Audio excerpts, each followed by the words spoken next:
여러분, 지지랑 저항이 무엇일까요? 가격이 떨어지면 마치 바닥처럼 받아주는 곳이 지지선이고, 가격이 오르면 천장처럼 막아서는 곳이 저항선입니다. 대부분의 트레이더가 차트에 지지선과 저항선을 표시합니다. 하지만 실제로 그것을 올바르게 사용하는 사람은 생각보다 많지 않습니다. 여러분도 이런 경험이 있지 않으신가요? 지지 구간에서 상승 반등을 예상하고 매수했는데 가격이 그대로 뚫고 내려가 버리거나, 저항 구간에서 하락 반전을 기대하고 진입했는데 가격이 위로 폭발해 버린 경우 말입니다. 이런 일이 반복되면 지지와 저항은 믿을 게 못 된다는 생각이 들기도 합니다. 하지만 사실 문제는 지지와 저항 자체가 아닙니다. 진짜 문제는 어떤 구간이 중요한 구간인지 구분하지 못하고 단순히 눈에 보이는 선만 의존해서 매매한다는 것입니다. 차트에 선을 긋는 것은 누구나 할 수 있습니다. 그러나 프로 트레이더는 수많은 가격대 중에서도 진짜 시장 참여자들이 신경 쓰는 구간을 찾아냅니다. 그 차이가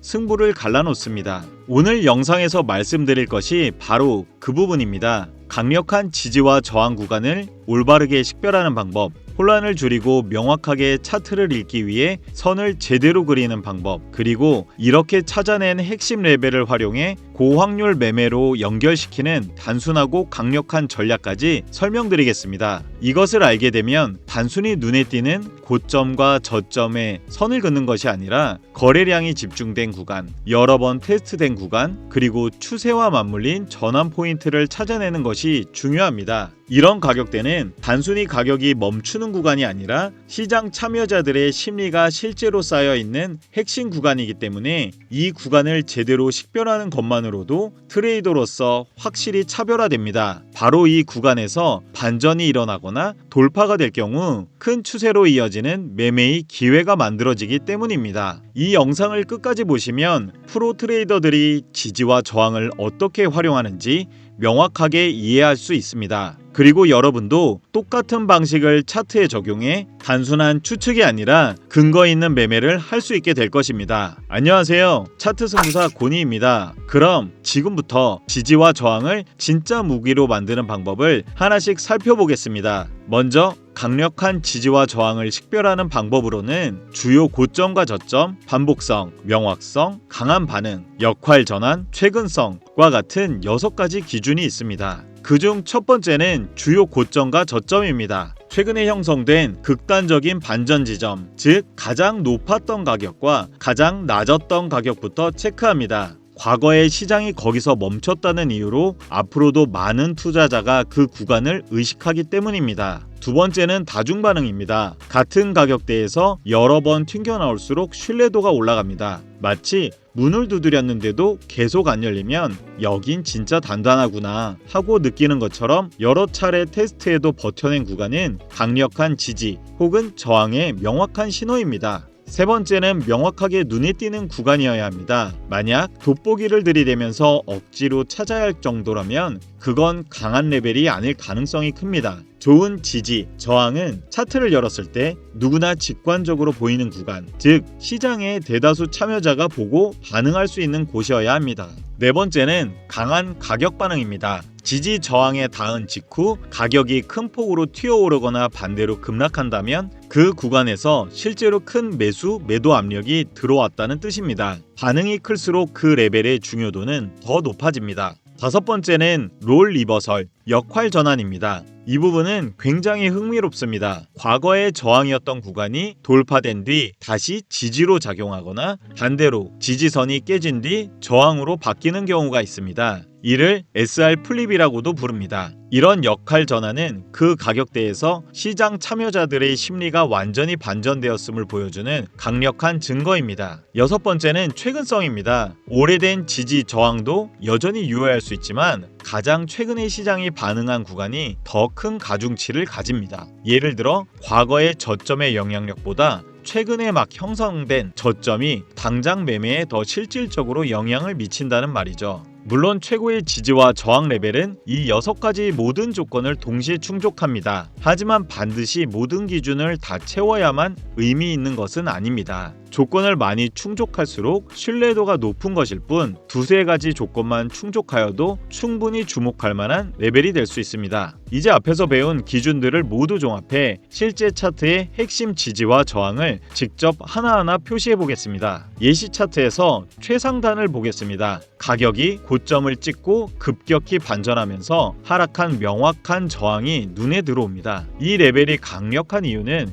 여러 가지가 있습니다. 최근 흐름에서 형성된 극단적인 저항선이고 차트를 열자마자 한눈에 보일 정도로 분명하며 터치 직후마다 강한 하락이 반복되었기 때문입니다. 게다가 자세히 보면 두 번의 저항이 이어져 있어 마치 이중 천장 패턴처럼 작용한 모습까지 확인됩니다. 차트를 더 내려오면 5번이나 명확한 반응이 나온 구간이 있습니다. 이 구간은 여러 차례 테스트되면서 강력한 지지 저항존의 모습을 보여줍니다. 처음에는 지지로 작용했지만 결국 이탈하면서 저항으로 바뀌는 롤 리버설 현상까지 나타납니다. 최근에도 여전히 반응하고 있었고 닿을 때마다 가격이 크게 이탈했으며 누구라도 차트를 보면 한눈에 알아볼 수 있을 정도로 뚜렷합니다. 그 아래로 내려가면 두 번의 반등으로 강도가 입증된 핵심 지지가 있습니다. 이 가격대는 차트상에서 가장 낮은 지지선이고 터치할 때마다 의미 있는 반등이 나왔습니다. 또한 바로 위에는 그보다 높은 최근 새로운 지지선이 생겨난 것을 확인할 수 있습니다.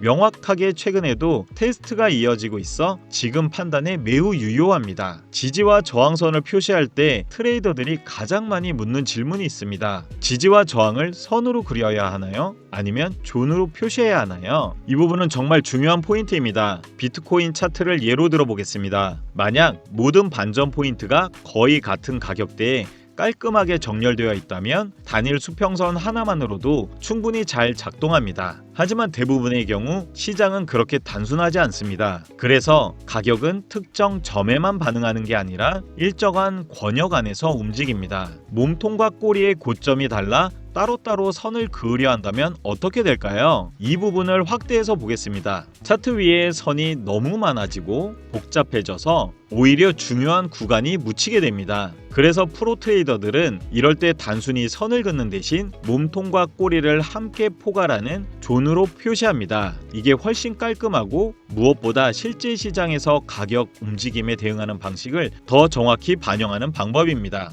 앞에서 설명드린 부분을 실제 트레이딩 뷰에서 지지 저항선을 그은 모습입니다. 선을 굵게 표시해서 구역으로 정리하였습니다. 여기서 정말 중요한 점을 강조드리겠습니다. 선을 그렸다고 해서 바로 진입하면 안 됩니다. 많은 초보자들이 이 단계에서 실수를 합니다. 가격이 레벨에 도달했다고 끝나는 게 아니라 반드시 명확한 가격 움직임 신호를 확인한 뒤에 움직여야 정확도가 올라갑니다. 예를 들어 강한 반전 캔들 패턴이나 거래량의 급증 혹은 모멘텀 전환 같은 추가 확인 신호가 있어야 합니다. 이제 우리는 유효한 지지와 저항을 찾아서 제대로 표시하는 법까지 알게 되었습니다. 그렇다면 이제 한 단계 더 나아가 보겠습니다. 모든 시장과 모든 타임 프레임에서 통하는 단순하지만 강력한 전략이 하나 있습니다. 바로 브레이크 앤 리테스트, 돌파 후 재확인 전략입니다. 이 방법의 가장 큰 장점은 바로 시장을 쫓아다니지 않는다는 겁니다. 가격이 핵심 가격대를 돌파하고 난 다음 다시 되돌아와 그 레벨을 확인하는 순간 매매하는 방식입니다. 즉 시장이 추세를 확증해 줄 때까지 기다렸다가 프로처럼 침착하게 진입하는 것입니다. 상승 추세 시나리오를 보겠습니다. 가격은 저항을 돌파한 뒤 곧장 치고 올라가기보다는 한번 되돌아와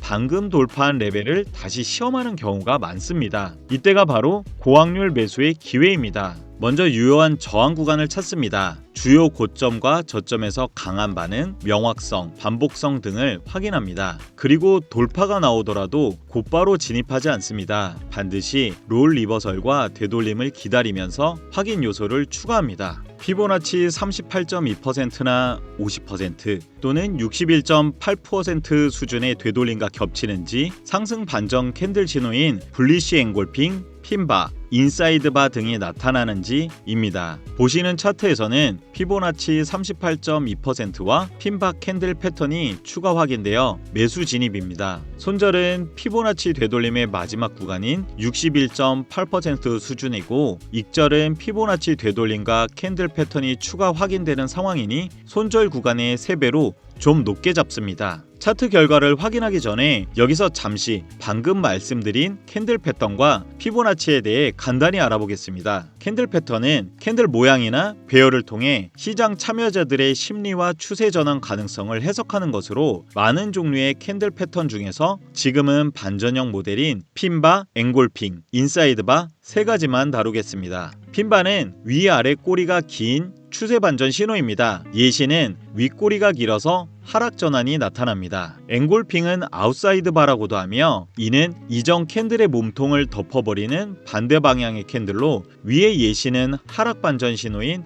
베어리쉬 앵골핑입니다. 인사이드 바는 차트에서 확인하시는 모양대로 긴 캔들 안에서 나머지 캔들이 갇혀있는 모습입니다. 시장의 일시적인 휴식을 의미하지만 고점이나 저점 돌파 시 반전 신호로 해석합니다. 캔들의 종류는 워낙 다양하니 나중에 심도 있게 다루는 시간을 갖겠습니다. 이제는 피보나치에 대해서 알아보겠습니다. 방금 전 차트에서 피보나치를 적용하면 가장 먼저 눈에 들어오는 숫자가 있습니다. 바로 0.382, 0.5, 0.618 같은 비율입니다. 0.5는 전체의 절반 정도 수준이라고 생각할 수 있겠지만 0.618과 0.382는 도대체 어디서 나온 걸까요? 피보나치 되돌림은 피보나치 수열에서 비롯된 전략입니다. 이 수열은 13세기 이탈리아 과학자 레오나르도 피보나치가 발견했습니다. 오른쪽은 수열에서 나온 비율의 대표적인 그림입니다. 수열은 이렇게 시작됩니다.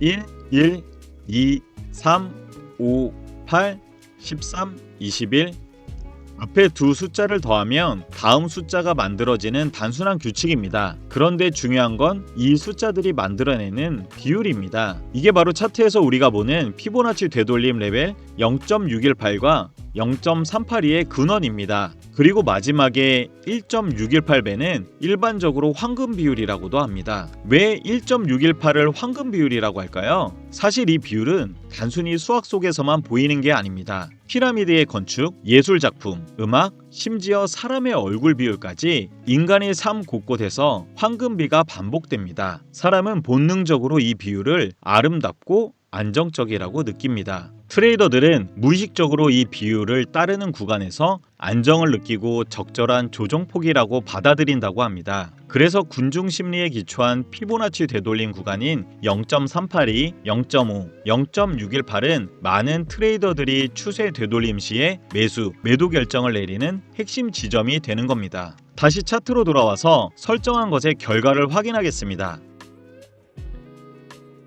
이 단순한 브레이크 앤 리테스트 전략은 불필요한 추격을 피하고 시장이 확실한 방향을 보여줄 때만 진입하기 때문에 성공 확률이 높습니다. 프로 트레이더들이 즐겨 쓰는 이유가 바로 여기에 있습니다. 이제 여러분은 강력한 지지와 저항선을 식별하는 법, 올바르게 그리는 법, 그리고 이를 활용한 고확률 전략까지 모두 알아보았습니다. 오늘 영상이 도움이 되셨다면 구독과 좋아요, 알람 설정을 꼭 부탁드립니다. 다음 영상에서는 더 유익하고 실전적인 내용으로 찾아뵙겠습니다. 시청해주셔서 감사합니다.